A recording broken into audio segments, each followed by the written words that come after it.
Donc, je vous souhaite la bienvenue. C'est la seconde conférence de notre cycle hydrogène qui est organisée par la Société d'encouragement pour l'industrie nationale, par Léonard, le pôle recherche, innovation et prospective du groupe Vinci, et par la Fondation Énergie Observer qui porte la mission d'intérêt général du navire Énergie Observer qui, comme vous le savez sans doute, fonctionne à l'hydrogène.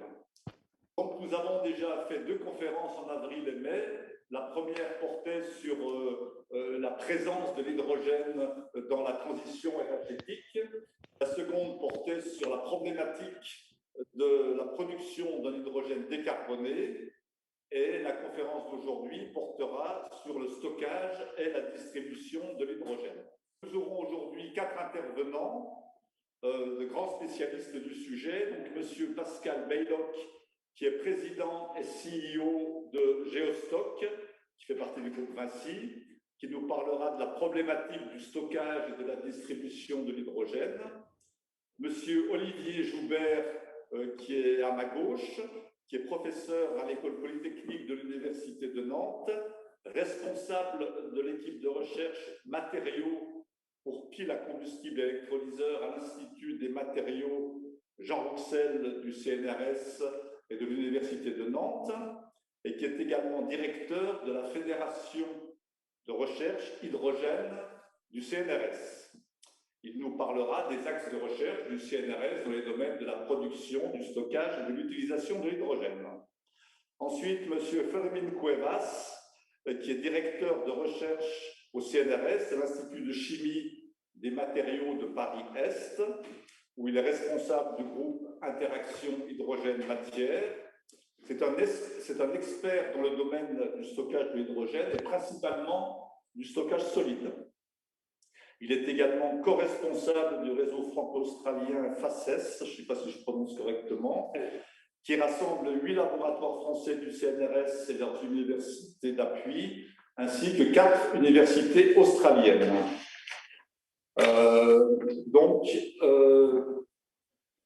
Monsieur Cuevas nous parlera du stockage gazeux, liquide et solide de l'hydrogène. Et enfin, Monsieur Laurent Alidière, qui est directeur Hydrogen Energy Technologies de Air Liquide, nous parlera de la chaîne de distribution de l'hydrogène. Donc, nous allons tout de suite commencer. Et donc, je donne la parole à Monsieur Pascal Baylock de Geostock. Merci Jean-Pierre. Vous m'entendez? Très bien. Très bien. Eh bien, bonjour à tous et merci de me donner l'opportunité donc de parler d'un sujet qui va devenir de plus en plus important dans le futur. Merci à l'ensemble des organisateurs. Alors, j'ai préparé une présentation. Très bien. Parfait. On est tous convaincus donc aujourd'hui que l'hydrogène va jouer un rôle significatif dans le futur, avec le développement de projets donc plutôt de petite taille ou de taille moyenne, projets territoriaux. Et puis en parallèle de ça, on aura des projets d'infrastructure globale, beaucoup plus importants en taille, qui vont permettre de relier ces projets territoriaux. Et ces projets d'infrastructure globale, ce sera des projets de production massive d'hydrogène, donc on l'a vu lors de la dernière conférence, des projets de transport par pipe et de distribution, et puis on aura des projets de stockage massif d'hydrogène pour garantir à la fois la flexibilité sur le réseau et puis la sécurité d'approvisionnement. Et cette sécurité d'approvisionnement sera d'autant plus importante qu'on sait que l'hydrogène vert est produit à partir d'énergies renouvelables qui sont intermittentes. Et donc, cette intermittente va faire qu'on aura besoin de capacités de stockage. Et puis, il y a 6 cavités d'hydrogène qui ont été développées il y a une dizaine d'années. Vous en avez aux États-Unis pour Praxair, pour Air Liquide, vous en avez aussi en Angleterre. Donc, il n'y a pas véritablement de verrou technologique aujourd'hui. Il n'y en a que 6 parce qu'il n'y a pas un marché suffisant pour créer des quantités qui nécessitent des quantités de stockage aussi importantes. Mais en tout cas, il n'y a pas de verrou technologique. Voilà. Donc, encore une fois, les 3 sont possibles pour stocker de l'hydrogène, mais la plus adaptée aujourd'hui, ce sont les cavités salines. Alors, l'avantage du stockage souterrain, premièrement, il y a un avantage économique. À partir du moment où vous avez un volume suffisant, c'est-à-dire qu'il faut plus de 100 000 m3. L'ordre de grandeur, c'est 100 000 m3. En dessous de 100 000 m3, il n'y a pas beaucoup d'intérêt. Au-dessus de 100 000 m3, vous allez avoir des CAPEX, donc des coûts d'investissement qui vont être inférieurs, et puis des coûts, des OPEX, des coûts opératoires qui seront aussi inférieurs. Il n'y a pas besoin de maintenance, et puis on a des stockages qui existent depuis plus de 50 ans et dont l'intégrité est parfaite. Voilà, donc un avantage économique. Il y a un avantage en termes d'environnement. Il y a une empreinte au sol qui est très faible. Et puis l'impact visuel, quand vous voyez effectivement une tête de puits, ça tient dans l'espace d'un bureau. Donc une empreinte au sol et un impact visuel qui sont réduits. Et puis bien évidemment, il n'y a pas de fuite si la géologie est bonne. Et puis le troisième avantage, c'est un avantage en termes de sûreté et puis en termes de sécurité. En termes de sûreté, effectivement, tout acte malveillant ou toute menace extérieure, étant donné que vous avez une empreinte au sol qui est largement réduite, le risque de sûreté est plus faible. En termes de sécurité, on a toutes des équipements de fond qui permettent de fermer le puits, etc., quand on a des problèmes de sécurité. Et puis une chose qui est intéressante, c'est que ces stockages souterrains ne sont pas sensibles à la sismicité. Quand vous avez des stockages qui sont à plus de 50 mètres de profondeur, les ondes sismiques ont relativement peu d'influence sur les stockages souterrains. Et le bon exemple, c'est Fukushima. Quand il y a eu Fukushima, le Japon a beaucoup de stockages souterrains. Tous les stockages de surface et les bacs de surface ont été détruits par Fukushima. Donc, ils ont perdu à la fois les installations et le produit. Et le produit coûte pratiquement plus cher. C'était des hydrocarbures à l'époque, mais le produit coûte plus cher que les installations. Par contre, tous les stockages souterrains qu'ils avaient, il y a eu une intégrité. Il n'y a pas eu de, le produit a été conservé et il y a eu une intégrité. L'intégrité des stockages souterrains a été maintenue. Voilà, donc c'est un avantage aussi qui est assez important. Alors, comment est-ce qu'on stocke de l'hydrogène aujourd'hui et quel est l'intérêt du stockage souterrain? On peut stocker l'hydrogène, bien sûr, dans des trailers. Alors, on va avoir des quantités qui vont varier entre 800 kg et 4 tonnes si c'est du cryogénique.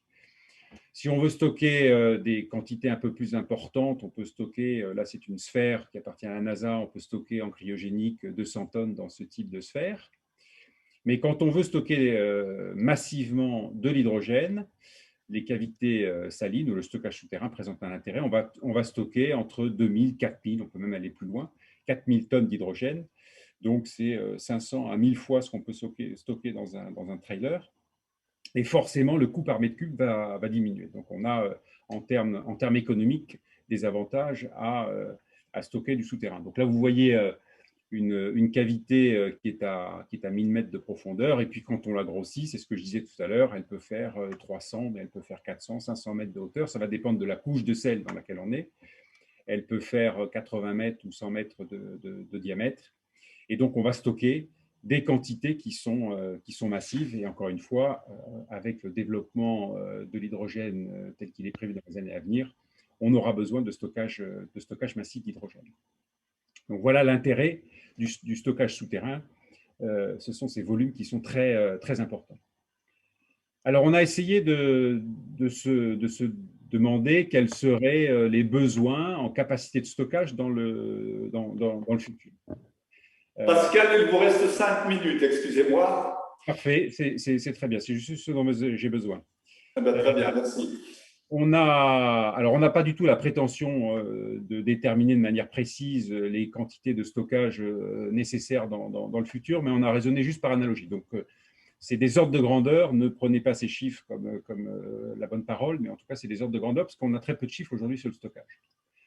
Par analogie, les hydrocarbures aujourd'hui, vous avez entendu parler souvent des 90 jours de stockage qu'on doit avoir, donc c'est 25%. On stocke 25% de la consommation des hydrocarbures. Le tableau qu'on voit au-dessus, c'est pour le gaz. On stocke aujourd'hui, en grande partie d'ailleurs dans les cavités salines, on stocke 10%, et c'est assez constant depuis les années 70, 10% de notre consommation de gaz. Donc on s'est dit, ben voilà, on va prendre 5% de stockage de la consommation d'hydrogène, juste pour avoir encore une fois un ordre de grandeur de ce que pourrait représenter les stockages dans le futur. Et donc, si on prend les productions ou les prévisions de production d'hydrogène à 2030, on a 6 gigawatts en France, 40 gigawatts en Europe, 90 gigawatts dans le monde. En termes de millions de tonnes, les chiffres ne sont pas toujours cohérents. Donc, j'en ai mis juste un qui est l'Europe. Et si on stocke 5% donc, de cette consommation d'hydrogène, l'ordre de grandeur, c'est à peu près en France, on aura besoin de 20 à 40 cavités. En Europe, entre 125 et 250, et puis dans le monde, entre 200 et 600. Je vous rappelle qu'il y a 1900 cavités aujourd'hui dans le monde. Alors, bien évidemment, ça ne veut pas dire qu'il faudra créer des nouvelles cavités. On pourra, et je crois que tous les opérateurs aujourd'hui qui gèrent des stocks souterrains seront intéressés à transférer leurs cavités qui stockent aujourd'hui du gaz ou d'autres produits en hydrogène. Donc, on ne va pas recréer toutes ces cavités, on va en réutiliser, en convertir certaines. Mais en tout cas, ce que ça veut dire, c'est que l'effort d'ici 2030, encore une fois, même si ce sont des ordres de grandeur, l'effort d'ici 2030 est conséquent quand on sait que créer une nouvelle cavité, ça prend plusieurs années, et convertir une cavité, ça prend aussi un peu de temps. Voilà. Donc, des efforts importants si on veut avoir de la flexibilité et de la sécurité d'approvisionnement dans le futur pour notre consommation d'hydrogène. Voilà, je termine donc par quelques phrases de conclusion. On aura besoin dans le futur de stockage massif d'hydrogène, que les cavités salines aujourd'hui, c'est une technologie qui est développée depuis plusieurs décennies et qui ne présente pas de verrou technologique, et c'est probablement la plus adaptée pour le stockage d'hydrogène. Il y a d'autres techniques, comme les réservoirs déplétés, les aquifères. Il y a bien sûr le stockage en surface, dont on parlera juste après, mais que l'ordre de grandeur, c'est plusieurs centaines de cavités dont on pourrait avoir besoin dans le futur. Voilà, merci de votre attention, et s'il y a des questions, je les prendrai maintenant ou sinon après. Oui, donc je préfère que nous gardions les questions pour la fin, de manière à avoir une vue d'ensemble. Donc, merci Pascal pour cet excellent exposé. Et je pense qu'effectivement, le stockage souterrain est quelque chose de tout à fait important, non seulement pour l'hydrogène, mais pour la capture du CO2, puisque nous sommes dans la problématique du réchauffement climatique. Donc, toutes ces précisions sont vraiment les bienvenues. Maintenant, je passe la parole donc à Monsieur Olivier Joubert, donc, qui va nous parler des axes de recherche du CNRS sur les sujets de la production, du stockage et de l'utilisation de l'hydrogène. C'est à vous. Bonjour à tous. Donc, merci aux organisateurs de m'avoir convié à ce petit moment de présentation de la structure qui est la Fédération de recherche sur l'hydrogène. Je vais peut-être juste redire que voilà, je suis directeur d'une fédération de recherche, professeur à l'Université de Nantes. Je suis aussi membre de l'association France Hydrogène et membre de son CA. Donc, quelques mots sur l'hydrogène, vite, puisque en général, vous connaissez tous. Donc, l'hydrogène est un vecteur énergétique. Donc, l'hydrogène, c'est l'élément le plus abondant. Sa molécule, qui est donc le dihydrogène, a une très grande densité énergétique, comme vous le savez, et c'est un vecteur énergétique puissant, mais très peu utilisé actuellement. Comme vous le voyez, il n'y a que 1% qui est utilisé en tant que tel. Pour le reste, c'est simplement la molécule qui est utilisée pour deux applications particulières, la production d'ammoniac et la production aussi en pétrochimie. Donc la suivante, s'il vous plaît. En tant que tel, l'hydrogène, on peut dire que c'est aussi actuellement une molécule qui produit énormément de CO2. Pourquoi? Parce qu'elle est produite à partir de gaz de ressources fossiles. 1 kg d'hydrogène produit, c'est 10 kg de CO2 libéré. Alors bien sûr, comme ça a été montré et décrit dans les webinaires précédents, on va vers de l'hydrogène décarboné, et cet hydrogène décarboné est soit issu des ressources fossiles avec captage, comme ça a été montré précédemment, avec du captage de CO2 en souterrain notamment, ou bien on va vers l'électrolyse en utilisant de l'électricité et bien sûr de l'eau, et de l'électricité d'origine renouvelable, ce qui permettrait d'avoir de l'hydrogène dit vert. Dans le futur, ça c'est une planche issue de France Hydrogène. Le futur, il est effectivement avec de l'hydrogène, notamment, hein, bien sûr, avec un mix énergétique, mais basé aussi sur l'hydrogène, avec de l'hydrogène utilisé pour, bien sûr, des applications en tant que telles, en tant que molécule, encore une fois pour l'ammoniac, mais pour d'autres utilisations en tant que vecteur énergétique, à la fois dans les transports, essentiellement pour les véhicules, à partir de véhicules utilitaires jusqu'aux véhicules lourds, et puis même aussi pour faire du chauffage. Alors, la stratégie nationale que vous connaissez vise à développer l'hydrogène décarboné, la production d'hydrogène décarboné pour cette utilisation-là. Donc, pour cela, il faut produire de l'hydrogène à partir d'électrolyse, et pour cela, il faut aussi produire des électrolyseurs. Donc, il faut produire actuellement des électrolyseurs peu coûteux, durables et efficaces. Mais il faut aussi penser, on va dire, aux énergies nouvelles et renouvelables qui vont être nécessaires. Et il va falloir stocker ces énergies renouvelables, donc sous forme d'hydrogène. Donc, les moyens de stockage sont aussi à développer. Et développer aussi une offre de mobilité lourde, décarbonée. Ça, j'en ai déjà parlé précédemment. Donc, un chantier colossal qui demande des actions de structuration à la fois du côté de la filière industrielle. Hein, donc il y a déjà des structures qui existent, notamment France Hydrogène, et puis aussi des actions de structuration côté recherche. S'il vous plaît. Alors, c'est pour ça que le CNRS avait déjà anticipé, il y a plus de 20 ans que le CNRS structure la recherche. Alors, vous voyez que dans les années 2000, on avait déjà des groupements de recherche au niveau du CNRS sur les domaines des applications de conversion, piles à combustible haute température et basse température. À cela s'est ajouté des domaines de type système, stockage d'hydrogène pour former des groupements de recherche très importants qui ont donné lieu à la naissance d'une structure fédérative que je dirige depuis 2020, qui est la Fédération de recherche sur l'hydrogène. Alors, quelle est la place de la Fédération de recherche sur l'hydrogène dans la chaîne de valeur hydrogène? Eh bien, comme vous le voyez, la structure fédérative intervient à la fois sur la production, dans le domaine du stockage, dans le domaine de la conversion, des usages et jusqu'au recyclage. Et puis au CNRS, vous allez trouver aussi d'autres laboratoires, d'autres structures donc fédératives travaillant dans d'autres domaines, l'hydrogène naturel, le stockage dans les cavernes, le biohydrogène, la photocatalyse, jusqu'à la sécurité hydrogène. Alors, comme je l'ai dit tout à l'heure en introduction, c'est une structure fédérative qui est grosse, hein, plus de 300 chercheurs permanents, avec à peu près l'équivalent en chercheurs non permanents, plus de 4000 publications, des startups qui sont liées, avec des objectifs qui sont d'animer bien sûr cette communauté hydrogène académique, favoriser la recherche collaborative, mais aussi être en lien avec les entreprises et faciliter l'accès des laboratoires aux entreprises, valoriser la recherche, identifier des verrous. Alors les verrous, il y en a quelques-uns sur la prochaine diapo, s'il vous plaît. Donc quelques verrous, bien sûr, on parle de durabilité, donc améliorer la durée de vie, améliorer les performances et diminuer les coûts de l'ensemble de ces objets, de ces systèmes liés à l'hydrogène. Alors quelques avancées attendues, elles sont attendues à la fois sur le court terme, sur ce qui existe, donc améliorer, c'est diminuer la teneur en métaux précieux, par exemple dans les piles à combustible fonctionnant à basse température, mais aussi dans les systèmes, hybrider la pile à combustible avec les batteries, ou bien développer des nouveaux outils de diagnostic. Mais aussi, on prépare le coup d'après, c'est la pile ou l'électrolyseur qui va arriver sur les étagères dans 20 ans ou dans 25 ans. Et pour cela, il nous faut des nouveaux matériaux, des nouvelles membranes polymères pour les électrolyseurs ou les piles à combustible basse température, des plaques bipolaires pour les piles à combustible ou les électrolyseurs à haute température, des nouveaux catalyseurs, des nouvelles architectures et jusque pour la partie système, des nouveaux systèmes basés sur, par exemple, des céramiques conductrices protoniques qui n'existent pas encore actuellement, ou bien voir des nouveaux systèmes utilisant l'intelligence artificielle.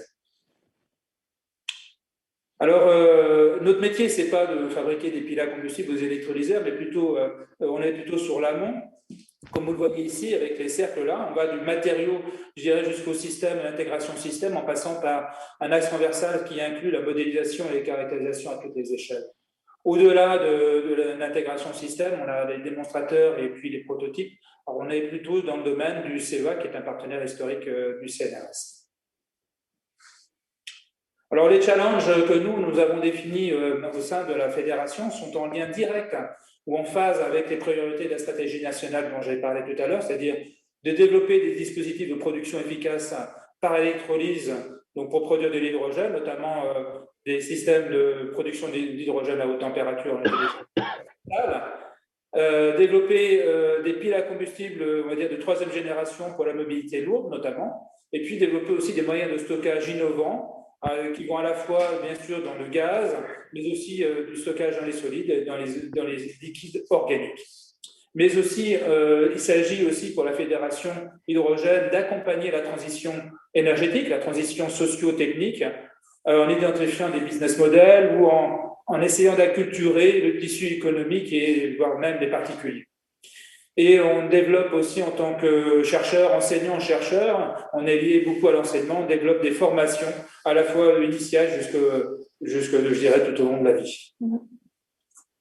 Alors, la structure fédérative est basée sur un système très simple, basé sur 4 axes qui sont directement en lien avec, je dirais, avec les applications. La production, le stockage, l'axe mobilité et l'axe stationnaire. Et puis, nous avons 2 axes transversaux liés à la formation et aux plateformes technologiques, sachant que dans les laboratoires du CNRS, vous avez énormément de moyens à disposition qui vont de la synthèse des matériaux jusqu'à la caractérisation de gros systèmes, à la fois de piles à combustible et d'électrolyseurs. Alors, les 4 dernières diapos vont être consacrées à des illustrations pour chaque axe. Dans l'axe production, on a des verrous qui ont été identifiés par la fédération, qui sont d'augmenter la pression parce qu'il est nécessaire de gagner encore en énergie lorsque vous allez essayer de distribuer l'hydrogène. Donc, avoir une pression de sortie d'électrolyseur importante, c'est du gain en énergie, bien sûr, et d'améliorer les durées de vie, la robustesse et réduire les coûts. On pense aussi au système réversible, qui est la combustible électrolyseur, pour gagner en coût de ces systèmes, y compris aussi la coélectrolyse. La fabrication d'ammoniac, c'est un système actuellement très énergivore. Donc, on a développé, notamment au CNRS, des systèmes électrochimiques qui produisent de l'hydrogène par ce qu'on appelle de l'ammoniac, excusez-moi, par coélectrolyse. Alors, les solutions, vous les avez devant vous. Elles vont à la fois sur l'amélioration des procédés de mise en forme jusqu'au recyclage. Un exemple est donné par une activité de recherche développée dans les laboratoires qui sont situés à gauche, C2MP et l'IPES, avec des métaux nobles qui sont actuellement utilisés dans l'électrolyse alcaline, qui peuvent être remplacés par des métaux très très simples, des aciers ou des oxydes de nickel qui sont aussi stables et qui permettent d'avoir d'aussi bons résultats. Sur l'axe stockage, eh bien, je pense que mon collègue Fermín Cuevas, qui est présent, qui va vous parler juste après, va revenir largement sur cet axe-là. Donc, je peux passer très rapidement. Et puis, sur l'axe mobilité, donc là, on est vraiment dans le cœur de la mobilité lourde dont je parlais tout à l'heure, qui est un axe stratégique national. Donc, la pile à combustible de type membrane polymère est au cœur de ce système-là. Et pour nous, il faut aussi réduire les coûts, améliorer la durée de vie et améliorer aussi les densités massiques et volumiques. Alors, les solutions, elles vont sur, par exemple, augmenter la température de fonctionnement. Vous savez que ces systèmes ne marchent qu'en dessous de 90 degrés. Au-delà, il y a des problèmes vis-à-vis de la connectivité de la membrane. Donc, si on avait des systèmes qui fonctionnaient à plus haute température, ce serait très intéressant. Diminuer la quantité de platine, c'est aussi très important. Donc, il y a beaucoup de laboratoires du CNRS et d'activités autour de cette solution-là. Et développer aussi des nouvelles membranes qui permettraient de remplacer le Nafion, qui n'est pas obligatoirement une membrane très verte. Alors, des systèmes, et on va jusqu'au système piles, avec l'hybridation notamment des piles à combustible avec les batteries, les supercondensateurs qui forment actuellement tous ces systèmes que l'on retrouve dans les voitures ou dans les camions. Un exemple est donné ici avec le développement d'algorithmes de pronostic et de diagnostic qui permettent d'améliorer la durée l'estimation de la durée de vie de ces systèmes. Et l'axe stationnaire, alors l'axe stationnaire, vous savez qu'en fait, c'est principalement la pile à combustible dite SOFC, c'est une pile à combustible basée sur des oxydes solides. qui travaille à haute température, aux alentours entre 700 et 1000 degrés, on va dire à peu près. Sa particularité est de pouvoir utiliser autre chose que l'hydrogène comme source de carburant, donc des gaz carbonés. Et puis, nous savons que ici en France, on produit énormément de biogaz. Donc, on peut utiliser aussi ce biogaz qui contient de l'hydrogène, le monoxyde de carbone, qui sont aussi des carburants pour ces piles à combustible. Alors, les problématiques sont liées non pas à l'utilisation de ces carburants-là, mais aux nombreuses impuretés qui constituent ce biogaz, notamment l'hydrogène sulfuré, H2S. Donc, il faut améliorer la stabilité des électrodes qui constituent ces piles à combustible, améliorer le design, intégrer des matériaux innovants. Un bon exemple vient de Bordeaux, l'ICMCB, qui est un laboratoire du CNRS, où ils ont développé un matériau d'électrode très très simple, c'est un oxyde de praséodyme qui permet de remplacer efficacement les oxydes complexes qui sont utilisés actuellement dans ces piles à combustible. Et mon dernier slide parle des deux axes transverses de la fédération. L'axe formation, donc là, il y a une nécessité d'être en lien avec les demandes de nouveaux métiers liés à l'hydrogène. Nous, on est plutôt des formateurs en LAM. Et donc, l'idée, c'est de proposer des actions pour compléter l'offre, recenser, bien sûr, là où il y a des trous dans la raquette, créer des formations à la fois pour les écoles d'ingénieurs, pour les DUT, etc., mais aussi des formations en lien avec les demandes d'entreprise. Et puis, le deuxième axe transverse, c'est l'axe plateforme technologique, où là, l'idée étant de recenser l'existant, c'est-à-dire faire une cartographie de l'ensemble des technologies et des techniques et des moyens aussi, des compétences, qui sont dans les laboratoires, dans ces 30 laboratoires de la fédération, dans ces 300 personnes. Et donc, il est important de pouvoir avoir une carte simple qui peut être présentée notamment pour les entreprises pour améliorer les liens avec nos collaborateurs, je dirais, classiques, à la fois du côté industriel, mais aussi académique. Merci. Vous retrouverez toutes ces informations sur le dernier slide. Voilà, sur le site internet de la fédération, donc frh2.cnrs.fr. Merci pour votre attention.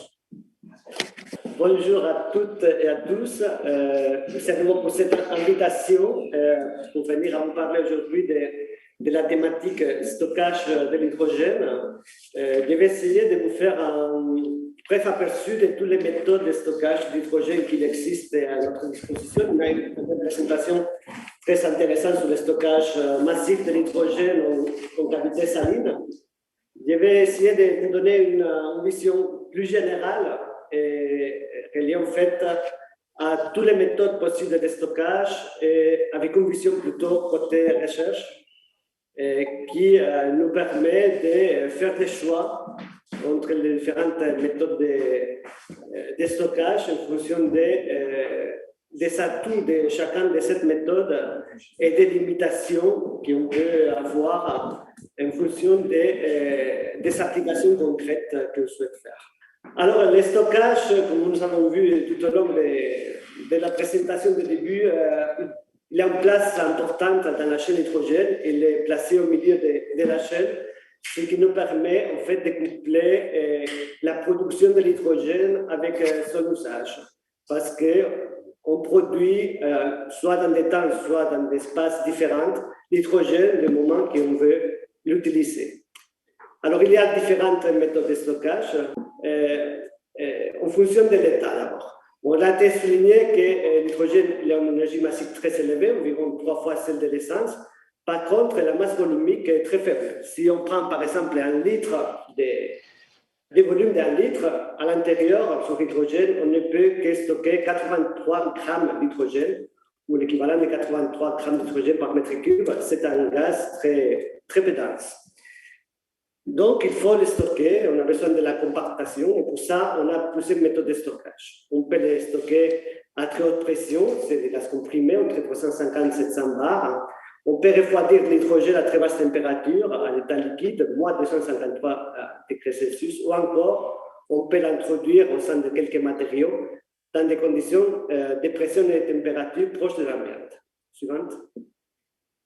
Alors, toutes ces méthodes, ce qu'ils essayent, c'est de compacter l'hydrogène, c'est-à-dire de réduire la distance soit entre les molécules d'hydrogène dans les domaines gaz ou liquide, ou soit dans des atomes à des distances qui soient très petites pour arriver avec des capacités volumiques très élevées qui peuvent aller jusqu'à 120 kg d'hydrogène par mètre cube, que c'est 1500 fois celle de l'hydrogène avec des gaz. Alors, je vais essayer de développer les trois méthodes principales de cette stockage d'hydrogène, en commençant par les méthodes gazeuse. La technologie classique que vous pouvez apercevoir dans les laboratoires, mais aussi dans certaines usines, c'est les bouteilles cylindriques en acier qui permet de stocker en phase gaz de 100 bars avec une masse volumique relativement faible, 14 kg d'hydrogène par mètre cube. Et étant donné le fort poids de cette enveloppe en acier, la capacité massique, c'est-à-dire les rapports en masse hydrogène par masse du système, c'est seulement d'1% en masse. Alors, pour arriver à des capacités massiques plus importantes, suivantes, ce que c'est nécessaire, c'est d'augmenter la pression. On peut aller jusqu'à la pression de 350 ou 700 bars. Et on peut voir que là, dans cette graphe à gauche en bas, la capacité volumique augmente pas de façon linéaire parce que l'hydrogène à haute pression, ce n'est pas un gaz idéal, un gaz réel, mais de façon conséquente pour arriver jusqu'à 40 kg d'hydrogène par mètre cube. Alors, pour tenir ce type de stockage, il faut des réservoirs spéciaux qui sont assez légers, mais qui nous permettent d'arriver à des capacités massives de 6,5% de masse. Mais il faut payer par contre un certain prix, que c'est de l'énergie à consommer pour comprimer l'hydrogène à ce niveau-là, qui est très élevé. Ça peut être de l'ordre de 12% de l'énergie stockée dans l'hydrogène. La suivante. Ce type de réservoir, dit réservoir haute pression, ils sont composés de différentes parties. D'abord, il y a une couche interne appelée liner qui permet l'étanchéité de l'hydrogène. Il peut être différents matériaux, de l'acier, de l'aluminium ou des polymères. Autour de cette structure, on va enrouler des composites à la base de fibres de carbone et de résine qui permet de soutenir la pression, d'être résistant au train de pression. Et finalement, pour protéger cette enveloppe, il va falloir avoir une couche externe contre la protection de sa pression à base de fibres de verre, par exemple. Suivante. Alors, les défis de recherche dans ce domaine de la haute pression, c'est d'abord renforcer davantage la sécurité, même si aujourd'hui, ce système de stockage, c'est déjà sûr, on s'utilise dans des applications comme l'automobile, mais c'est toujours mieux d'avoir une stabilité mécanique et thermique renforcée, autant des parois que des surbases et des composantes qui sont déjà détachées, par exemple, qui vont relier les bouteilles d'hydrogène aux stations de service. Après, pour gagner en capacité massique, on peut passer à des réservoirs dits type 5, tout polymère, dans toutes les enveloppes internes et externes. Et ça serait un grand atout, arriver à faire de la conformabilité des réservoirs. Aujourd'hui, ces réservoirs-là, ils ne sont pas faciles d'introduire dans la structure d'une voiture, par exemple. Il sera mieux de pouvoir les répartir de façon différente, avec des formes différentes. Alors, ça, on a parlé précédemment. Le stockage haute pression sur des bouteilles, c'est un stockage adapté pour des quantités modérées, de 5 à 10 kg d'hydrogène. Si on veut faire des stockages à très grande quantité, il faut aller vers le stockage souterrain. Et la technologie, ça a été montré auparavant comment ça marche. Il y a certains questionnements qu'il faut se faire aussi au niveau de la recherche, comme la pauvreté de l'hydrogène à l'entrée-sortie de cette cabine, cabine souterraine, cavité saline, les comportements mécaniques de cette cavité en fonction de la fluctuation de pression d'hydrogène, ainsi que la façon de créer cette cavité, l'énergie consommée, le décivage et la certification sociale de ce type de méthode. Si on passe au deuxième système en état, c'est le stockage liquide de l'hydrogène.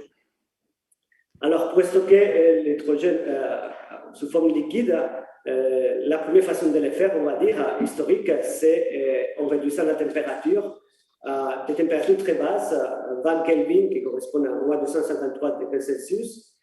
Ça nous permet d'avoir 800 fois la densité du gaz à pression température ambiante, mais par contre, pour arriver à ce niveau de température, il faut investir à 35% de l'énergie de l'hydrogène. une quantité très importante. Suivante. Alors, après, il faut tenir cet hydrogène à cette basse température, il faut utiliser des cryostats à forte isolation thermique, mais même dans ces situations-là, il va y avoir toujours des échanges de chaleur entre les réservoirs et l'environnement, ce qui va faire ce qui s'appelle le phénomène de Goldhoff, évaporation, et même dans des réservoirs très isolés, on perd à peu près 1% de la capacité par jour. Ça empêche l'utilisation de ces réservoirs dans des milieux confinés pour des raisons de sécurité et aussi le risque cryogénique très important. Suivante. Alors, toutefois, cette méthode de stockage d'hydrogène liquide s'est utilisée énormément, utilisée encore aujourd'hui, par exemple dans l'industrie aérospatiale par air liquide. Je pense qu'il y aurait une présentation après de la société. Et il est très dédié pour des marchés à forte valeur ajoutée et demandant de grandes densités d'énergie, comme ça sera dans l'avenir, les industries aéronautiques, avec des projets par Airbus de faire des avions avec des stockages sous façon liquide. Suivante. Il y a d'autres alternatives. Si on ne veut pas travailler à cette température très basse, moins de 153 degrés Celsius, en utilisant des molécules vecteurs de l'hydrogène, ça peut être les LOC, qui s'appellent Liquid Organic Hydrogen Carriers, ou l'ammoniac. Pour les premières, il est connu que certains composés organiques réagissent réversiblement avec l'hydrogène et permettent de stocker des quantités d'hydrogène significatives tant du point de vue massique que volumique. Toutefois, il demande l'utilisation de catalyseurs et des températures de réaction encore importantes pour l'application à la température ambiante, qui sont des températures de l'ordre entre 150 et 300 degrés Celsius. L'avantage de cette méthode, c'est qu'étant à l'état liquide, pression température ambiante, la distribution est très facile et maîtrisée, comme c'est aujourd'hui la distribution de l'essence. La suivante. La deuxième possibilité, c'est de le stocker dans l'ammoniac, qui devient liquide à pression supérieure à 8 bars à température ambiante, avec capacité très très importante. Ici, la synthèse de l'ammoniac à partir de l'hydrogène et de l'azote demande des températures importantes et des pressions élevées. Que ça se fait en présence de catalyseurs, en utilisant la méthode de Haber-Bosch.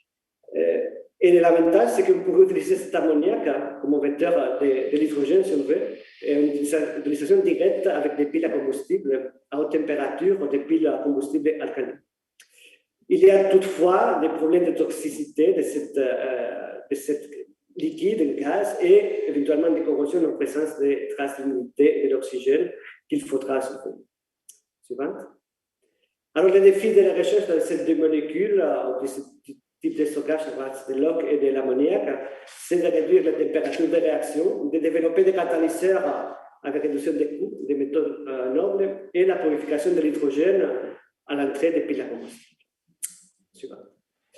Finalement, je voudrais vous parler de stockage à l'état solide, qui est mon corps de métier. Alors, il y a différentes façons de stocker l'hydrogène à l'état solide, soit à l'état moléculaire, soit à l'état atomique, sous forme atomique. Dans les premiers cas moléculaires, l'hydrogène serait absorbé à la surface de certains matériaux par un phénomène de fission. Il s'agit de matériaux poreux et avec des liaisons très faibles, de l'ordre de moins de 100 degrés Celsius, supérieures toutefois à l'hydrogène liquide. L'autre possibilité sur laquelle on travaille davantage dans notre laboratoire et à la Fédération, c'est l'absorption dans les matériaux solides d'hydrogène atomique en formant des composés qui peuvent être de différentes liaisons, métalliques, ioniques ou covalentes. Je vais me focaliser sur les structures métalliques, car il permet l'absorption réversible de l'hydrogène à température ambiante dans des composés comme on est alliage titan-fer. Suivant. Alors, cette réaction, ça se produit en plusieurs étapes qu'on va voir si vous passez 5 fois, s'il vous plaît, parce qu'il y a les différentes étapes d'absorption de l'hydrogène. D'abord, de façon moléculaire, l'hydrogène s'absorbe à la surface du matériau en faisant de la dissociation. Cet hydrogène se dissocie en surface et finalement, il rentre à l'intérieur d'abord en solution solide pour former finalement un hydrure, phase bêta qui s'appelle. Suivante. Et cette formation, c'est réversible, on peut la contrôler en fonction de la pression et de la température.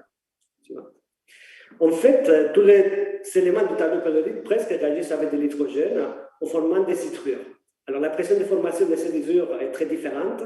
On peut dissocier le tableau périodique en deux parties. Des éléments de type A qui forment des hydrures à très basse pression, sont des hydrures très stables, et des éléments de type B, qui sont ici en bleu, qui font seulement des soudures à très forte pression, des soudures de type très instable. Il n'y a qu'un seul métal, le palladium, un métal onéreux, qui réagit avec l'hydrogène réversiblement à pression et température ambiante. Suivante. Heureusement, on peut associer ces deux types de métaux, A et B, comme le titane et le fer, et qui forment des soudures dans deux conditions très différentes, le titane à très basse pression, le fer à très haute pression. Et l'association de ces deux métaux dans un composé intermétallique permet de réagir réversiblement avec de l'hydrogène pour absorber l'hydrogène à pression et température ambiante. Il y a du titane-fer, il y a plusieurs familles de composés de type AB5, AB3, AB2, alliage basse vanadium ou encore des alliages à haute entropie. Suivante. Alors, l'avantage de ce type de matériaux, c'est qu'ils sont très sûrs. On peut absorber l'hydrogène à température ambiante. On peut aussi modifier légèrement cette absorption en fonction de la chimie des composés pour adapter à des applications spécifiques. Ils ont une très forte capacité volumique, 1500 fois celle de l'hydrogène à pression de température ambiante, mais le seul inconvénient, c'est que la capacité massique est modérée. Qu'est-ce qu'il y a, chérie? 2,5% en masse. Très bien. Impeccable.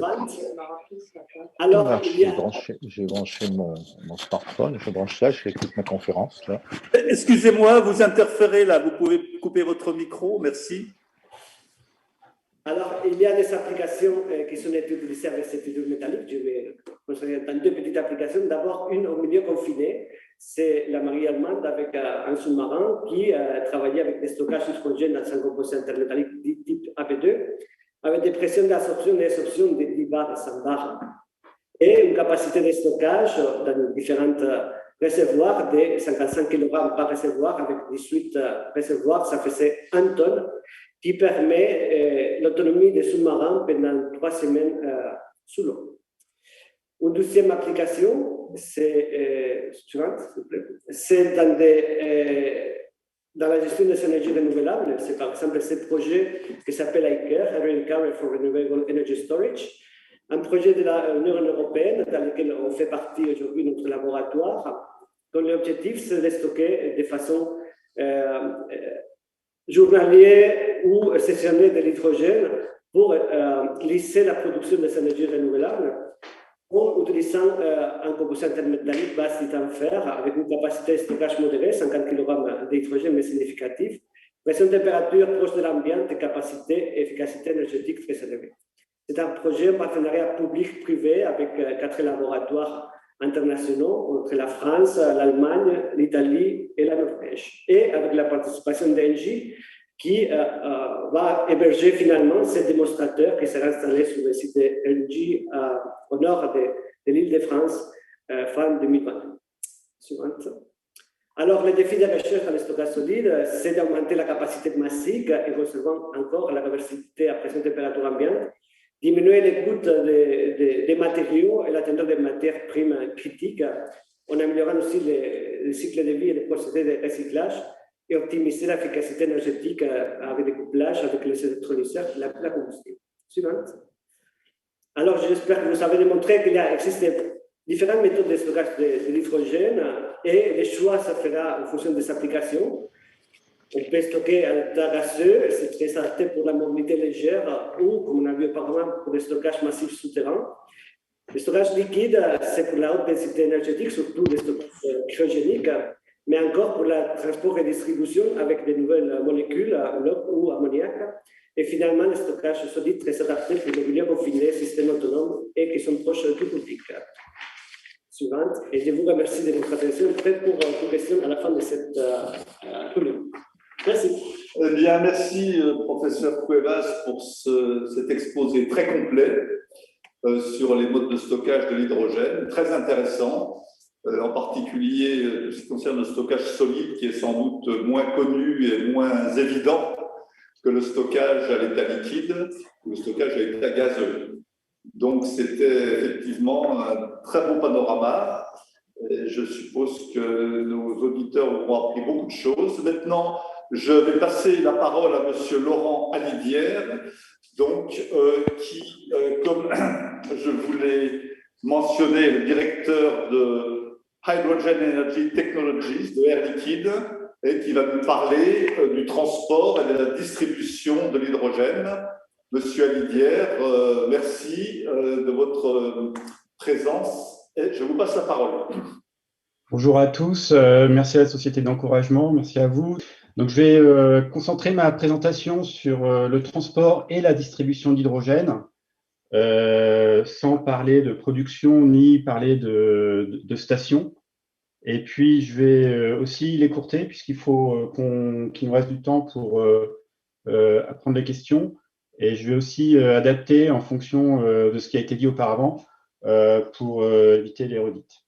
Donc, effectivement, je ne vais pas vous parler de production, je ne vais pas vous parler de liquéfaction, je vais me concentrer sur le transport et le stockage et bien sûr la sécurité, parce qu'on ne peut pas parler d'hydrogène sans parler de sécurité. Ce que vous voyez dans la vidéo qui peut être saccadé chez vous en fonction de votre connexion, c'est le chantier du dernier liquéfacteur d'hydrogène qu'on installe à Las Vegas en cours de construction et qui sera démarré à la fin de l'année. Bon, d'habitude, quand on fait cette présentation à l'étranger, on présente Air Liquide. Là, je vais plutôt directement aller à l'hydrogène. Ce qui est très important dans l'hydrogène, c'est d'être agnostique sur les chaînes de valeur, sur la supply chain, pour pouvoir proposer l'ensemble des supply chains. Notre expérience industrielle nous permet de le faire.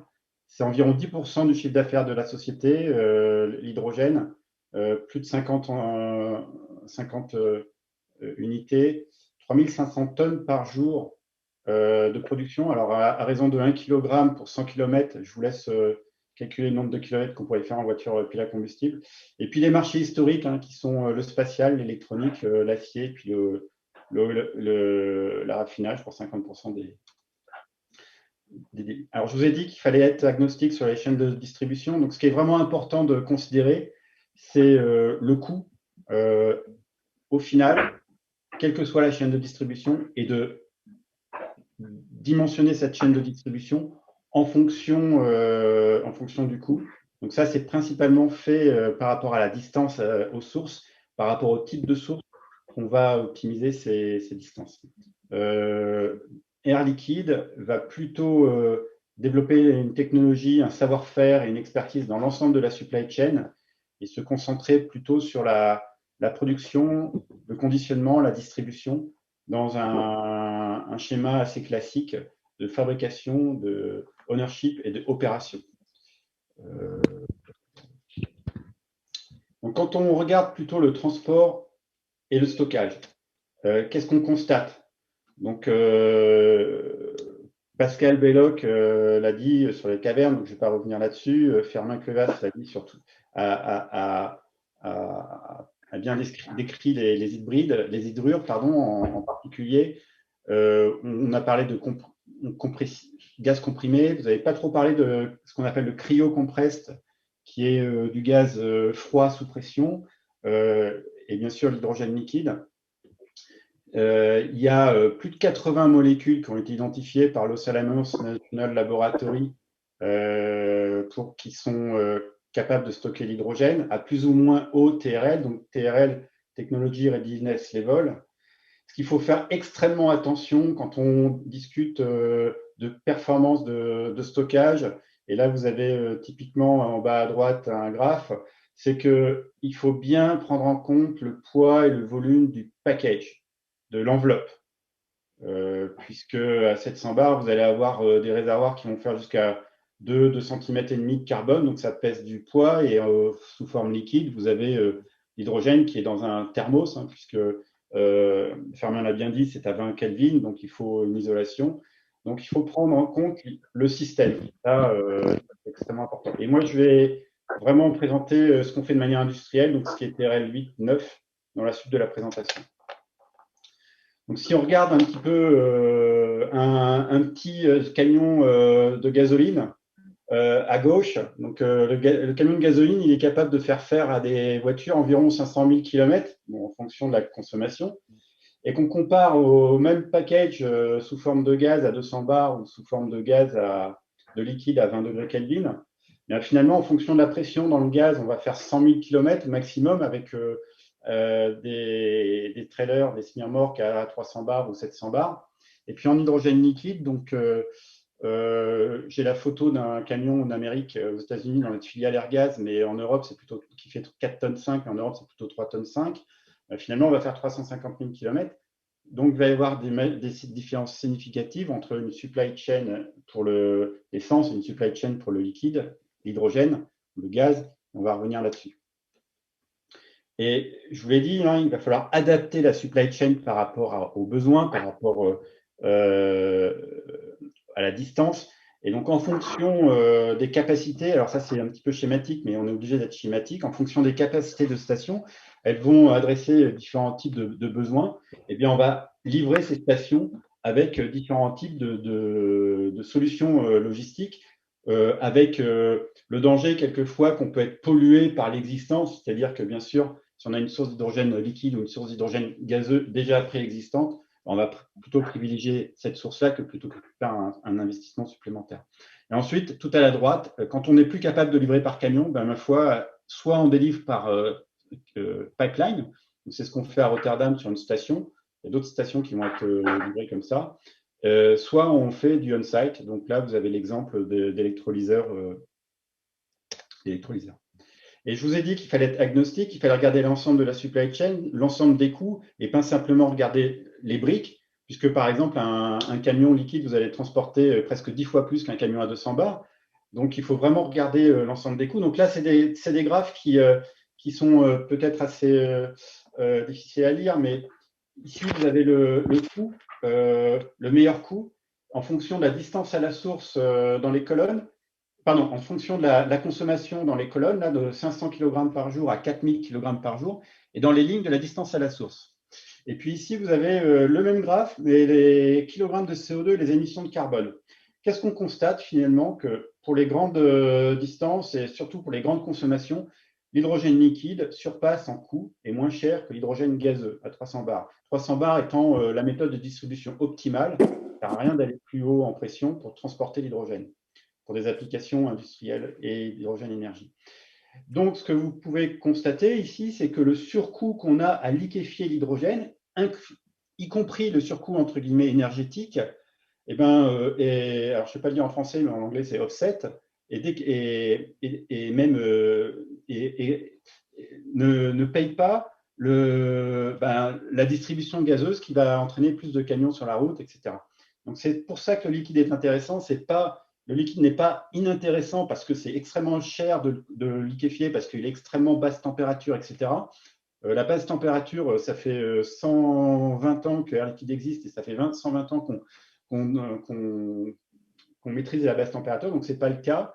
Le gaz est cher parce que en termes de transport, c'est cher, et en termes de compression, c'est aussi cher. Donc, voilà. Donc, c'est pour ça qu'on développe beaucoup de liquide. C'est pour ça qu'aux États-Unis, il y a une usine de liquide qui est en cours de fabrication. En Corée, il y a eu des annonces 90 tonnes par jour qui sont en train d'être construites de liquéfacteurs. Il y a d'autres annonces qui vont être faites. Donc, c'est pour ça que le liquide pour l'hydrogène énergie est extrêmement intéressant. Et puis en termes de CO2, c'est-à-dire qu'en termes de CO2, l'énergie que vous allez dépenser à liquéfier, bon, avec un mix européen, eh ben, va être offsetée aussi par les camions, hein, par les émissions carbone des camions que vous allez devoir utiliser pour le 300 bars. Par contre, le liquide n'est pas disponible partout, et voilà. Donc, je vais pas forcément aller très en détail sur ce slide-là. Qu'est-ce qu'un réservoir d'hydrogène liquide? Bien sûr, c'est compliqué. Bien sûr, c'est de la technologie. Bien sûr, il ne faut pas faire n'importe quoi. Ceci étant, il y a des codes de construction qui les légifèrent. Et puis, on peut faire des camions. Donc, il y a énormément de camions qui circulent sur la route en hydrogène liquide. C'est extrêmement sûr, c'est à basse pression, et puis les enveloppes sont en inox, et l'inox, il y a une forte élongation à la rupture, donc même quand on a des accidents, et ça arrive, hein, les enveloppes sont déformées mais ne fuient pas, donc on n'a jamais eu d'explosion de réservoir d'hydrogène liquide en transport. Le gaz, Firmin l'a dit, hein, plusieurs types de réservoirs. En fonction et ce qui est intéressant, c'est que chaque type a sa place dans la supply chain, du réservoir acier au réservoir carbone sans liner. Par contre, chaque type de réservoir a aussi des avantages et des inconvénients en termes de performance. Bien sûr, on peut aller du simple au multiplié par 6, c'est la densité gravimétrique. Certains types sont limités en pression, type 3 par exemple. Certains types sont plus ou moins chers. À chaque fois que vous mettez du carbone, c'est sûr que vous allez augmenter le coût. Il y a des types de réservoirs, particulièrement type 5, qui résistent très bien au feu. Les types de réservoirs tout en plastique, le plastique cycle bien, donc vont bien résister aussi. Et par contre, dès que vous avez que du polymère, vous allez avoir les phénomènes de blistering, donc phénomènes de délaminage, ou phénomènes de perméation qui font que vous allez perdre un petit peu de gaz, mais dans vraiment des quantités non significatives. Et puis l'hydrogène, l'hydrogène sous forme gazeuse, à 200 bars, vous allez être limité parce qu'on a environ 350 kg. Donc c'est pour ça qu'on développe des réservoirs à plus haute pression. On peut transporter, donc là il y a une erreur, c'est pas 680 kg, c'est 850 kg, jusqu'à 1 tonne, et en fonction des géographies aussi, puisque les réglementations sont différentes. Donc on va adapter les types de stockage en fonction des réglementations. Et ça c'est assez important parce que au final, il va falloir gérer des designs qui sont assez différents en fonction des géographies.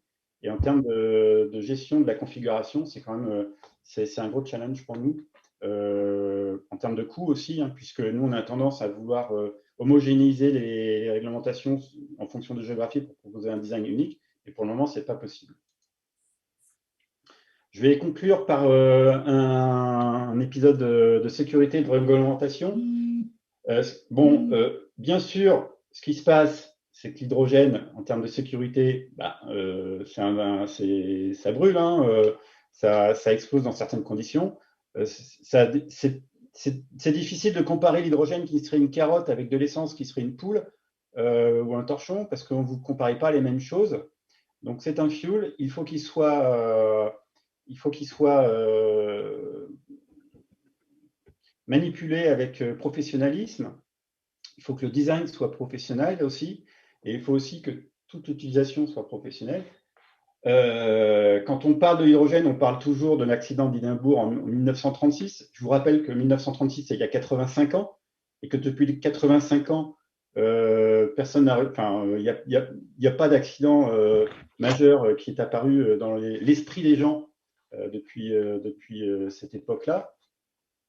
Donc c'est pas quelque chose qu'il faut mettre au regard de l'hydrogène, de la sécurité de l'hydrogène. L'accident d'Édimbourg, c'est du passé, c'est il y a très longtemps. Par contre, ce qui est sûr, c'est que l'hydrogène devient public. Jusqu'à présent, il était manipulé dans des raffineries, manipulé dans des industries chimiques. Et le fait de le rendre public va devoir impliquer une nouvelle culture de sécurité, des stratégies de sécurité un peu innovantes, et puis des niveaux de sécurité qui sont liés au public et pas liés à l'industrie. En général, il y a une décade dans l'acceptation du risque. Et puis, bien sûr, en termes de réglementation, je vous l'ai dit, nous, ce qui importe, c'est la sécurité, c'est l'interopérabilité, c'est-à-dire qu'un fabricant d'hydrogène X, en général, un fabricant d'hydrogène, c'est plutôt AL ou Air Liquide ou Linde ou Praxair Linde Praxair, c'est la même chose, ou Air Product, doit être capable de fournir de l'hydrogène à une installation Y. Donc ça, c'est extrêmement important. Donc les interfaces, la définition des interfaces, c'est importante. Et ce qui est aussi important, c'est donc les standards. Donc les standards, c'est beaucoup d'efforts sur beaucoup de domaines, avec des normalisations qui ne sont pas forcément les mêmes en fonction des géographies. Donc là, je vous ai mis une liste un peu à la Prévert, la qualité de l'hydrogène, des protocoles de remplissage, de la mesure du débit pour pouvoir facturer, parce que c'est quand même des distances de sécurité, des facteurs de sécurité sur les réservoirs de pression, et puis bien sûr, très important, des garanties d'origine. Voilà. Donc en termes de conclusion, je vais être assez bref. Je vous l'ai dit, ce qu'il faut retenir en termes de conclusion au regard, plutôt que de discuter de la technologie de distribution de l'hydrogène, liquide, gazeux, et de se battre sur le 300 bars, le 700 bars. Non, ce qu'il faut regarder, c'est le coût.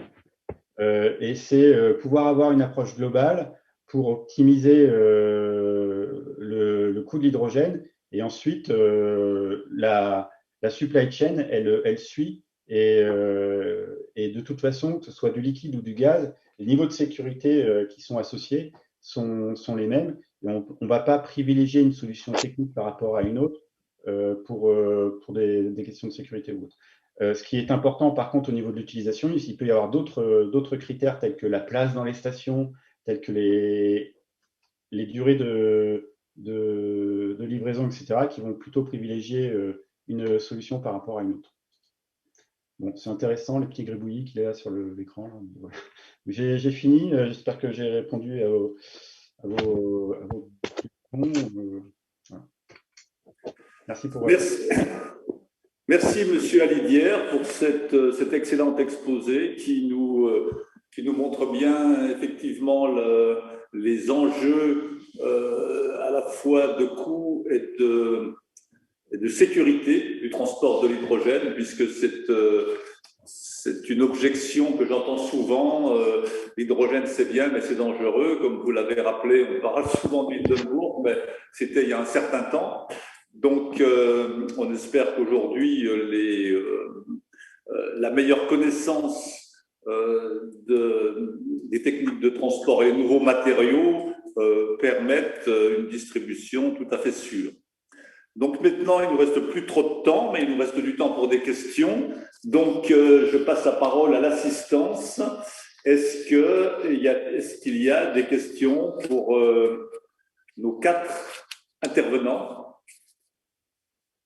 Je suppose qu'il y en a, donc n'hésitez pas à les poser. On n'a pas beaucoup parlé des problèmes de prix, de coût de revient du stockage.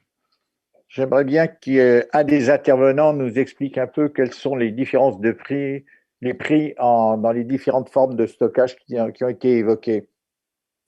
Alors peut-être, professeur Cuevas, le prix, vous êtes plutôt un chercheur. Voilà, c'est compliqué. Nous sommes conscients des problèmes des prix quand on utilise différents types de matériaux, mais ce n'est pas notre corps de métier de décider les choix par rapport au prix. Peut-être que côté industriel, ça serait facile à répondre. Donc, Monsieur Alidière. Oui, mais c'est ce que je dis, hein, au niveau du prix, ce qui est intéressant, bon, quand vous achetez une voiture, vous n'allez pas regarder le prix du moteur qui est à l'intérieur. Sur la partie stockage, c'est sûr qu'un réservoir cryogénique d'hydrogène liquide va coûter plus cher qu'un réservoir sous pression à 200 bars. Pour vous donner un ordre d'idée, une bouteille telle qu'on les fait depuis 100 ans, ça coûte moins de 200 €. Un réservoir cryogénique, un stockage d'hydrogène liquide, ça coûte de 70 000 litres, ça coûte plusieurs centaines de milliers d'euros.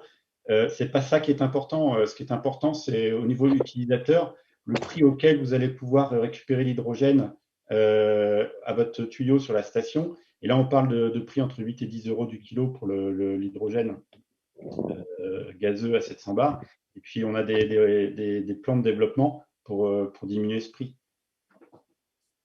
Monsieur Alidière, Pierre Liotto, je voulais savoir les graphes que vous avez montrés de la comparaison du TCO et des émissions de CO2. Est-ce que vous voyez ces frontières bouger notoirement dans les années qui viennent? Alors, de manière relative, pas énormément.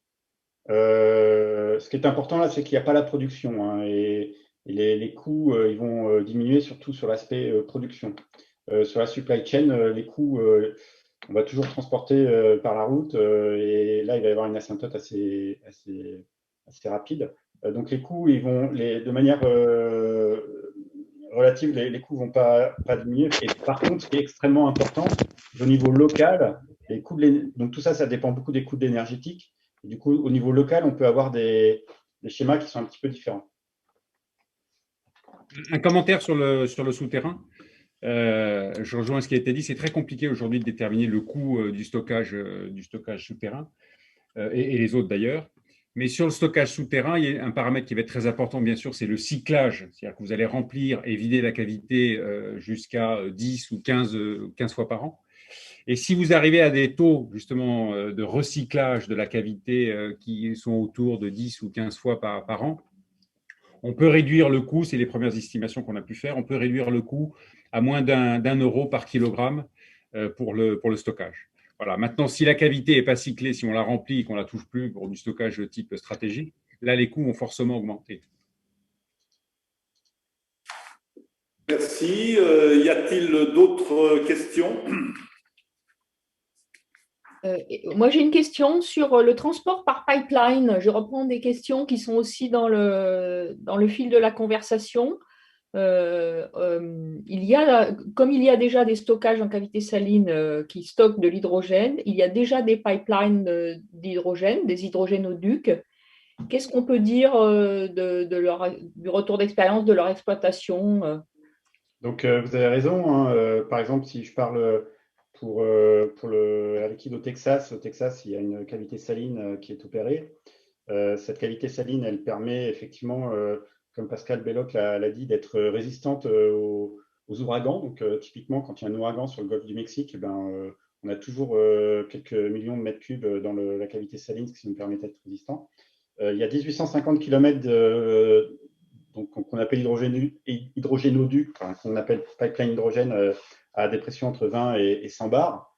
Le retour d'expérience qu'il y a, le plus gros danger, c'est le particulier qui creuse une piscine et puis qui va taper dans le pipeline. Hein. Donc ces réseaux-là, ils sont surveillés visuellement, alors par hélicoptère ou par drone ou de manière régulière. Ils sont aussi inspectés par des méthodes qui sont typiques dans l'industrie des tuyaux, des pipelines. Les problématiques qu'il peut y avoir, c'est que c'est des infrastructures qui sont investies à très long terme. Donc, il y a des problématiques de corrosion. Il peut y avoir des problématiques de fragilisation hydrogène si c'est des pipelines qui sont convertis d'une utilisation non hydrogène à une utilisation hydrogène. Et puis des problématiques de pollution, puisque quand on fait les inspections, des fois on peut introduire de l'eau. Et la spécification en eau pour les piles à combustible est de 5 ppm. Il faut sécher ces pipelines. Donc, c'est les principales problématiques qu'on a. J'aurais une question qui est connexe, qui a rapport au transport d'hydrogène. On admet aujourd'hui qu'on peut injecter jusqu'à 10% d'hydrogène dans les réseaux de distribution de gaz naturel, de méthane. Est-ce que ça vous paraît tout à fait sûr, d'une part, et d'autre part, est-ce que vous pensez que cette proportion pourra augmenter dans le futur? Alors, la limite, elle n'est pas forcément technologique. Hein. La limite, elle est, si, elle est technologique par rapport aux matériaux du pipeline, et elle est souvent réglementaire aussi. Ce qu'il faut bien voir, c'est qu'injecter de l'hydrogène, une fois qu'on a injecté de l'hydrogène dans le pipeline, ça coûte très cher de le récupérer. Donc, c'est vraiment pour des applications plutôt énergétiques qu'on fait ça, dans ce qu'on appelle le power to gas, c'est-à-dire que finalement, la valeur ajoutée, elle est dans notre capacité à pouvoir réguler la grille électrique, donc en consommant quand il y a des excès d'énergie disponibles, plutôt que dans notre capacité à fournir des bassins chimiques ou énergétiques en hydrogène. Donc, on va fournir plutôt de l'énergie. Donc, on va valoriser l'hydrogène au coût de la thermie. Donc, on ne va pas valoriser l'hydrogène très bien. Et après, la séparation hydrogène-méthane dans le pipeline, ma foi, elle est extrêmement chère à réaliser. Elle est possible, mais extrêmement chère à réaliser. Merci. Y a-t-il d'autres questions? Oui, j'ai une question. C'est Serge Jagli de Clean Horizon Consulting, responsable de l'équipe hydrogène. Je voudrais revenir rapidement sur les hydrures métalliques. On en entend parler. Je voudrais demander aux panélistes, est-ce qu'aujourd'hui on a assez de projets sur les hydrures métalliques? Quelles sont les applications qui drivent un peu, donc qui permettent de pouvoir voir l'utilisation de ce type de stockage-là, et éventuellement, quelle est l'idée du ratio de coût entre le stockage par hydrure métallique et les autres formes de stockage? Monsieur Cuevas. Oui. Bon, les cédules métalliques, je pense qu'ils sont une place à prendre peut-être dans des petits systèmes ou des systèmes autonomes. On a vu des développements des cédules métalliques par certaines sociétés. Je parle par exemple en Australie, une société qui propose cette méthode de stockage pour les maisons et les sites isolés, parfois aussi en dehors des réseaux électrifiés. L'avantage, c'est qu'on peut stocker à pression à température ambiante, on peut s'affranchir de quelques normes de régulation. Et ça permet d'avoir un système de stockage complémentaire aux batteries en ayant plus forte capacité. Après, il y a tout un domaine, tous les domaines qui concernent la sécurité, milieu confiné. On a vu dans l'hydrogène liquide, dans le système, qu'il y a des problèmes de perméation. L'hydrogène qui peut être libéré dans tout système confiné, les cellules métalliques qui sont des places à prendre. De façon que ce sont des marchés qui me paraissent très, très importants. Je pense qu'ils ne sont pas utilisés suffisamment parce qu'ils font une certaine maîtrise, pas seulement du matériau d'abord, et après de toute la technique de gestion thermique qu'on fait en réservoir. Et il faut beaucoup de compétences pour mettre en place des systèmes qui soient efficaces. Mais pour tout ce qui concerne des systèmes autonomes de petite taille, on va dire, par rapport à le stockage massif ou la canalisation massive, je pense que c'est une place très importante à prendre. Et on verra beaucoup de systèmes qui se développent dans l'avenir, pilotés plutôt par des petites et moyennes entreprises. On est contacté par beaucoup de petites et moyennes entreprises pour mettre en place des systèmes de développement à base de tubes métalliques, par exemple. Bon, puis il y a une utilisation détournée des hydrures qui permet de faire de la compression d'hydrogène avec plusieurs sociétés qui se sont montées récemment pour développer ça. Oui, les compresseurs mécaniques posent des problèmes de fiabilité à long terme et ils sont un prix très important dans les stations de service. Et il y a beaucoup de projets dédiés à la compression qui sont des cellules métalliques à pousser des tâches sans part mécanique de mouvement et qui permet un système à plus long terme au recyclage. Merci. Y a-t-il d'autres questions? Oui, moi j'ai une question. Je suis Michel Croix, je suis consultant hydrogène. Je voulais savoir la position, moi, de GRDF, justement, on parlait de power to gas, dans la mesure où si on a une production stationnaire avec une injection d'ithane, quelle serait la possibilité, justement, de pouvoir faire un stockage via le réseau GRDF avec une réinjection de réversibilité au même titre qu'une pile virtuelle au niveau d'EDF. Bon, qui répond à cette intéressante question? Bah, pas moi, parce que je ne suis pas GRDF. Donc, Je ne suis pas sûr qu'on ait des intervenants qui puissent répondre ici. Hein. Il faudrait inviter Thierry Trouvé là-dessus. Le directeur général de GRDF,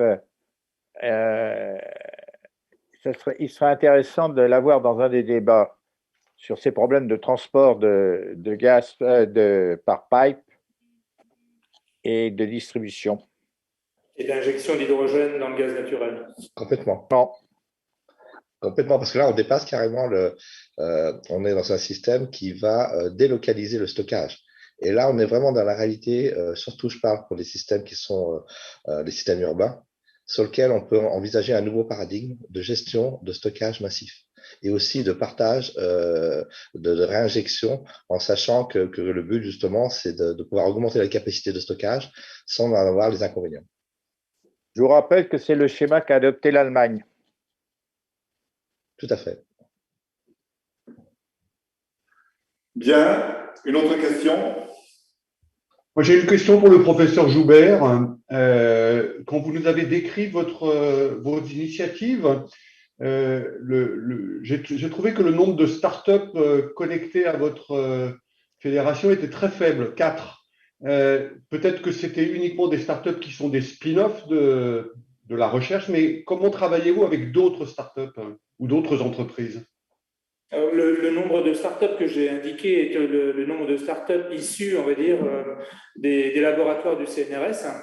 Donc des brevets qui ont été pris à part. Il y a notamment, vous la connaissez bien, McPhy, Donc maintenant, je ne sais pas si on peut dire que c'est une start-up, parce que vu qu'elle est cotée en bourse avec plusieurs milliards, hein. Mais en fait, McPhy est issu d'un brevet au départ du CNRS. Mais après, on accompagne aussi des start-up. Donc, par exemple, Bulan est une société montpelliéraine qui fabrique des petits systèmes de production d'hydrogène d'électrolyse par électrolyse. Il y a peu de startups en effet, qui sont issus, on va dire, directement du CNRS. On accompagne par contre beaucoup de startups et d'entreprises. Après, au niveau du CNRS, c'est pas notre cœur de métier d'avoir des startups issues de nos laboratoires. On est plutôt au niveau de l'amont. Donc, les startups qui sont issues du CNRS sont essentiellement issues des laboratoires qui sont très proches de l'aval, donc les laboratoires côté système. Je donnerai par exemple l'exemple de H26, qui est une startup de Belfort, qui est issue du laboratoire Femto à Belfort, qui produisent des groupes électrogènes basés sur l'hydrogène. Bien, merci, professeur Joubert. Une autre question? Oui, bonjour, Vincent Adieski du CEA de Grenoble. Je voulais savoir si il était possible de convoyer l'hydrogène par tanker, par bateau en fait, parce qu'on a parlé du transport routier, du transport par pipeline, mais est-ce que c'est une option envisageable en termes de coût? Oui. Oui. Oui, qu'il est arrivé le 20. Si. Oui, j'ai dit qu'il est arrivé. Oui. Alors là, on a plein d'interférences. Je rappelle la question. La question était le transport, la possibilité du transport de l'hydrogène par bateau. Oui, donc en fait, ce qui se passe, c'est que historiquement, le Japon a importé toutes ces énergies, hein, puisqu'il n'y a pas de source d'énergie sur la péninsule, à part géothermique. Depuis presque une dizaine d'années maintenant, le Japon a un projet qui s'appelle l'ISTRA, qui initialement prévoyait d'importer de l'hydrogène depuis l'Australie par hydrogénier, donc avec un bateau qui s'appelle qui a été fabriqué, qui contient 75 tonnes d'hydrogène sous forme liquide. Ce bateau s'appelle le Suisso Frontier. Donc c'est le mode d'import de l'hydrogène qui a été choisi au Japon. Il y a d'autres projets, hein, donc là c'était entre le sud de l'Australie et le Japon. Il y a un autre projet entre le nord de l'Australie et le Japon. Il y a des projets entre la Russie et le Japon, des projets entre le Qatar et le Japon, des projets entre la Corée et le Japon, donc pour importer l'hydrogène sous forme d'hydrogénier, de paquebot. Donc là l'hydrogène est stocké sous forme liquide. Oui, vous avez le projet de votre concurrent Air Products en Arabie Saoudite. Oui, mais là, c'est de l'ammoniac. Uniquement? Oui. Bien oui, j'ai entendu. L'ammoniac, bien sûr, c'est un… je ne sais plus qui l'a dit, je crois que c'est Olivier Joubert qui… l'ammoniac, c'est un très bon vecteur hydrogène qui est utilisé de manière industrielle. La problématique de l'ammoniac, c'est que pour récupérer l'hydrogène, d'abord, il va falloir le craquer, l'ammoniac. Ça se fait à basse pression, c'est énergétiquement, c'est cher. Et puis ensuite, il y a un autre challenge qui est de séparer l'azote de l'hydrogène, ce qui n'est pas forcément évident à faire, puisque ça se fait par adsorption, ça se fait par distillation. Par distillation, c'est très énergivore, et par adsorption, c'est pareil, c'est énergivore, parce que vous allez avoir besoin de comprimer. Donc, quand on va transporter l'hydrogène sous forme d'ammoniac, en général, on va utiliser l'hydrogène sous sa forme ammoniaquée, donc dans des turbines ou dans des piles à combustible, mais on ne va pas essayer de séparer l'hydrogène de l'azote en aval. Avec les problèmes de corrosion. Oui, de corrosion, toxicité et bien d'autres. Bien, merci. Monsieur Joubert, vous voulez… Non. Une autre question? Nous avons dépassé notre temps de de webinaire, mais enfin, tout ça est absolument passionnant. Donc, s'il y a encore une ou deux questions, nous avons le temps pour les prendre. Si nos intervenants, évidemment, sont disponibles encore quelques minutes. Alors, moi, j'ai une question, mais pour la partie caverne. Donc, je pense que c'est très intéressant de pouvoir stocker l'hydrogène effectivement en sous-sol. Le problème qui a été soulevé, c'est la distance entre l'utilisateur et le moyen de stockage. Est-ce qu'on peut avoir déjà une idée des endroits où on pourrait stocker en France, notamment en France, l'hydrogène en souterrain? Est-ce qu'on aura une répartition, je dirais, un petit peu partout en France, ou alors ça sera localisé à un endroit particulier? Et si cet endroit particulier est loin de l'utilisateur, est-ce que ça ne pose pas un problème? Malheureusement, on est victime de la géologie. Donc là, on subit effectivement les temps géologiques, et le sel, il n'y en a pas partout. Donc il existe des cartes salines partout dans le monde, où on sait où sont présentes les zones salifères. En France, il y en a dans le couloir rhodanien, il y en a près de Manosque, il y en a aussi en Alsace. Donc voilà, donc ces zones sont très connues. Mais malheureusement, effectivement, les stockages en cavité saline se feront uniquement dans ces zones-là. Maintenant, j'ai évoqué les autres techniques. Alors, les aquifères et les réservoirs déplétés, c'est à peu près la même chose. On est victime de la géologie. On travaille actuellement sur des projets de cavités minées qui permettraient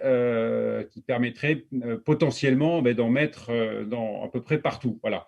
Mais les coûts on est en train de travailler sur les coûts pour pouvoir estimer effectivement quels seraient les coûts de ces cavités minées. Mais ces cavités minées, effectivement, les conditions géologiques sont beaucoup moins sévères par rapport à des cavités salines, et on pourrait en mettre dans beaucoup plus d'endroits. Voilà. Mais en tout cas, les cavités salines, non. C'est là où il y a du sel. Merci. Bien. Une dernière question? Effectivement. Oui, allez-y. Le disosage pour aujourd'hui, ces cavités salines, des réseaux mais il y a aussi un point. Nous avons un problème de son. Nous ne vous entendons mal. Le transport. Il faut peut-être sur le chat, vous pouvez écrire votre question sur le chat. Si vous pouvez écrire votre question, parce que la conversation est très hachée. Je pense que ce n'est pas la question, je pense que c'est des remarques. Je ne suis pas sûr que ce soit une question, en fait. Je pense que c'est pour abonder peut-être. Non? Il y a quelque chose qui est apparu. Je ne sais pas. Alors, quel est le… Vous pouvez lire, moi je peux… On a dit que c'était un complément pour le transport. Ah oui. Oui, alors, admettons que la question était le complément sur le transport entre la cavité et les lieux d'utilisation. Ces cavités salines sont aujourd'hui connectées par des pipelines. Par des pipelines. Oui. Donc peut-être Pascal. Oui, non, c'est sûr qu'aujourd'hui, c'est ce que je disais. Pour développer des stockages, il y aura probablement de la conversion de cavités existantes qui sont déjà connectées à des réseaux de pipeline. C'est des cavités dans lesquelles on stocke du gaz aujourd'hui. On stocke 40 milliards de mètres cubes de gaz aujourd'hui. Il y a un réseau de pipeline qui est très, très développé. Donc, ces zones de sel sont déjà quelque part connectées au réseau de pipeline existant. Très bien, merci. Peut-être une dernière question, alors ça sera la toute dernière, sinon nous pourrons conclure cette réunion. Bon, il n'y a plus de questions, donc il me reste à remercier nos 4 intervenants pour leur exposé très complet, très intéressant, et qui nous ouvre pas mal de perspectives, et en particulier le CNRS. Qui travaillent dans tous les domaines de l'hydrogène, et puis les industriels qui stockent l'hydrogène et également qui le distribuent comme Geostock et Air Liquide. Donc, merci à toute notre assistance pour sa participation. Merci. Et puis à bientôt pour notre prochaine réunion sur notre prochain webinaire sur l'hydrogène qui aura lieu, je ne connais pas la date exacte, mais quelque part en juillet. Merci à toutes, à tous et bonne journée. Merci à vous-même. Bonne journée. Merci pour l'invitation. Merci, au revoir. Au revoir à tous.